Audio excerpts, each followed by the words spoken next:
Assalamualaikum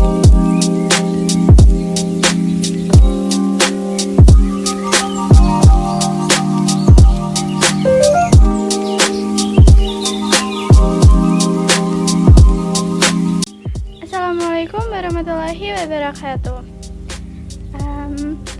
Ladies and gentlemen, I would like to say thank you for coming in my presentation.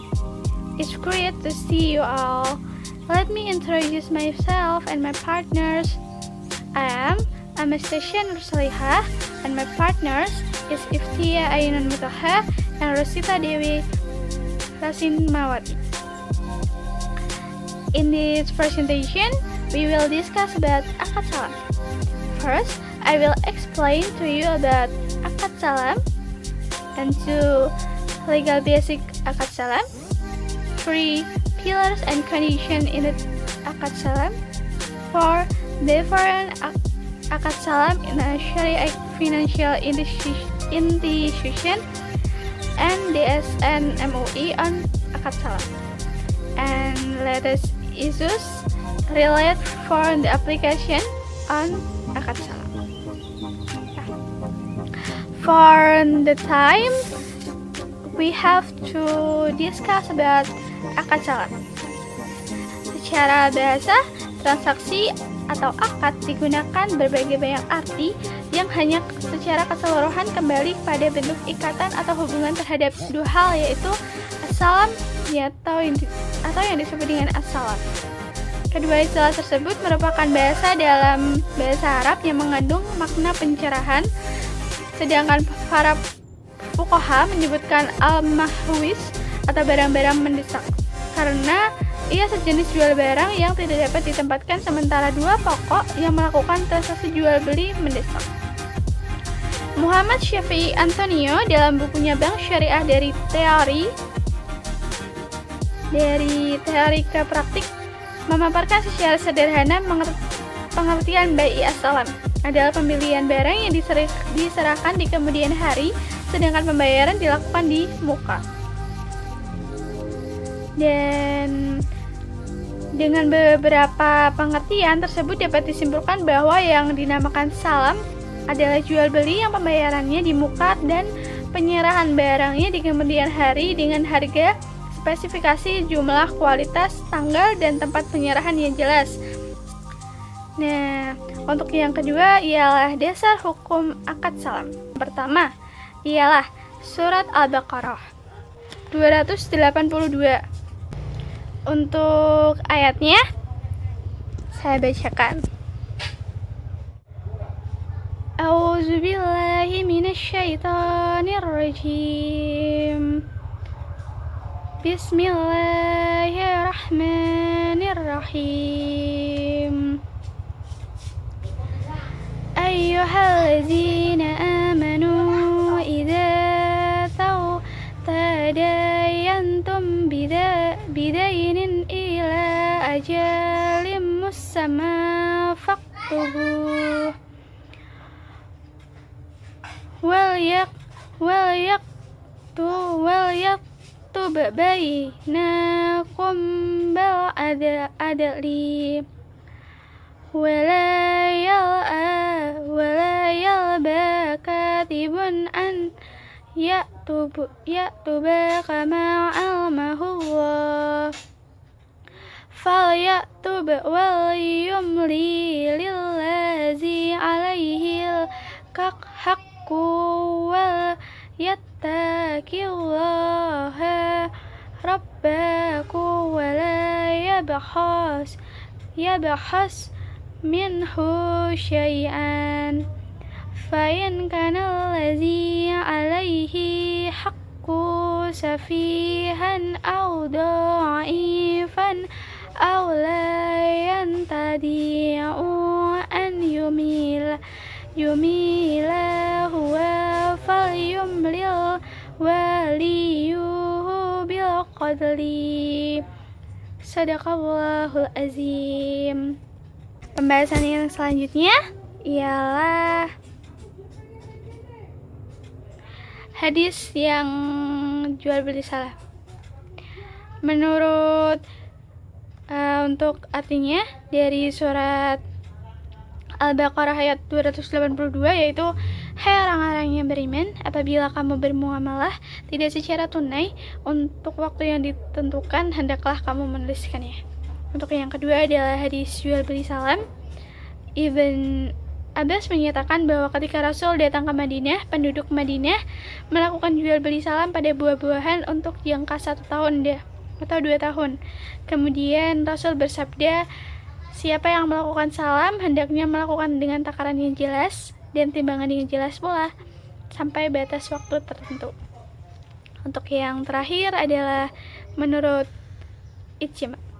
Kesepakatan ulama atau ijma akan bolehnya jual beli salam dikutip dari pernyataan Ibnu Munzir yang mengatakan bahwa semua ahli ilmu telah sepakat bahwa jual beli salam diperbolehkan karena terdapat kebutuhan dan keperluan untuk memudahkan urusan manusia. Pemilik lahan pertanian, perkebunan, atau perniagaan terkadang membutuhkan modal untuk melakukan usaha mereka hingga siap dipasarkan. Maka jual beli salam diperbolehkan untuk mengakomodir kebutuhan mereka. Ketentuan ijma ini secara jelas memberikan legalisasi praktik pembiayaan atau jual beli saham.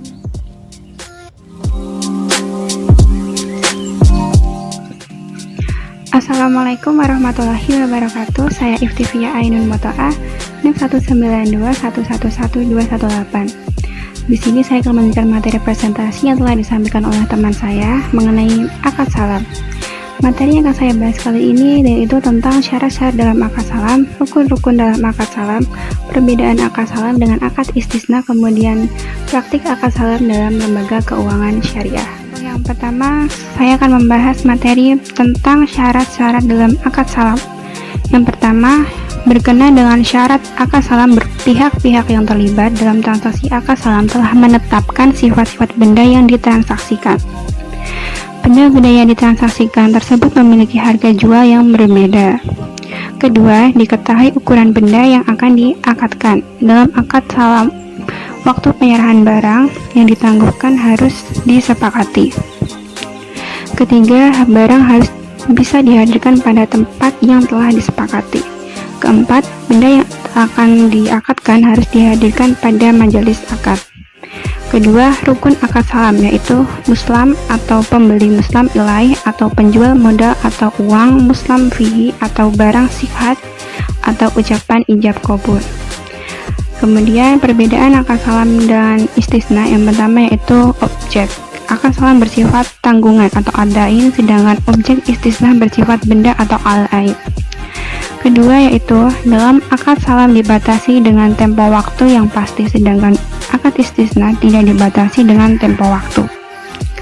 Ketiga, akad salam bersifat luzum atau mengikat kedua belah pihak, tetapi pada akad istisna tidak bersifat mengikat di mana masing-masing pihak mempunyai hak khiyar. Dan yang keempat, harga pokok dalam akad salam harus dibayarkan secara kontan dalam majelis akad. Tetapi yang demikian ini tidak diperlakukan pada akad istisna. Selanjutnya, praktik akad salam dalam lembaga keuangan syariah. Pembiayaan akad salam pada umumnya digunakan untuk transaksi pertanian. Dengan adanya akad ini dapat memberikan peluang bagi masyarakat, khususnya petani, untuk memperoleh modal dalam bercocok tanam, sehingga permasalahan mengenai keterbatasan dana dalam bertani dapat teratasi. Mungkin itu saja yang dapat saya sampaikan. Kurang lebihnya mohon maaf. Wassalamualaikum warahmatullahi wabarakatuh. Bismillahirrahmanirrahim. Assalamualaikum warahmatullahi wabarakatuh. Perkenalkan, nama saya Rosita Dewi Rasmawati dengan NIM 192111221. Nah, di sini saya akan melanjutkan materi dari rekan saya mengenai tema terkait dengan fatwa DSN MUI dan juga isu terkini terkait dengan adanya akad salam.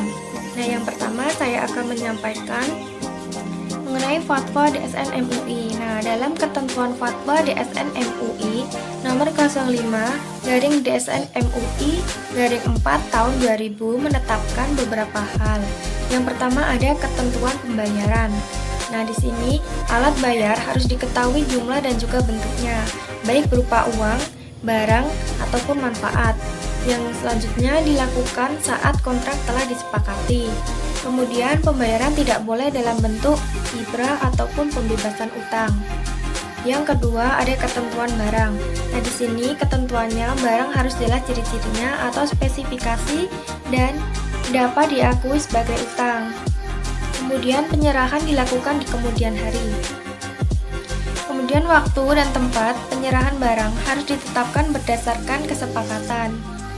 Pembeli tidak boleh menjual barang sebelum barang tersebut telah diterimanya. Yang selanjutnya tidak boleh menukar barang kecuali dengan barang yang sejenis. Nah, pada poin ketiga, ketentuan mengenai salam paralel, di mana diperbolehkan melakukan salam paralel dengan syarat akad kedua terpisah dan tidak berkaitan dengan akad yang pertama. Yang selanjutnya ada pembatalan kontrak. Pada dasarnya pembatalan salam itu diperbolehkan selama tidak merugikan kedua belah pihak. Nah, yang terakhir ada perselisihan. Jika terjadi perselisihan di antara kedua belah pihak, maka persoalannya diselesaikan melalui badan arbitrase syariah. Setelah itu tidak tercapai kesepakatan melalui musyawarah. Nah, yang kedua saya akan menjelaskan mengenai isu terkini terkait adanya akad salam.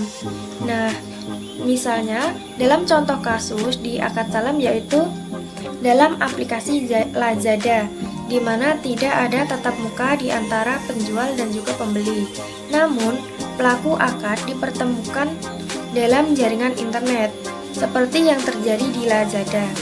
Produk-produk diaplikasikan melalui internet sehingga calon pembeli yang tertarik dengan produknya dapat dilihat secara online barangnya.